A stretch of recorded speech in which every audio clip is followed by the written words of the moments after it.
Hey you and welcome to this video where I will help you out how to save a chart right here in ThinkorSwim.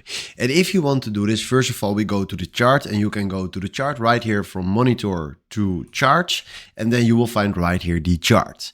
So now we have here the Tesla chart, and let's add a RSI indicator, for example, right here to this chart. And then after that, save that to save the complete chart. Then what you're going to do right here is go to studies, search for RSI, and then from here double click on it, and then we do right here apply OK. So right now we're having here in the bottom the RSI. Now we want to save this chart. So what we're going to do is go right here to this icon and click on Save Grid As. Then we do right now RSI, and then let's do it for Tesla, and then we do right here save. Then we search right now for something different. So let's do NVIDIA. There we have it. And then you see right here the NVIDIA chart. If you want to go back right here to Tesla and then the chart that we just created, we search right here for Tesla, go to Tesla again.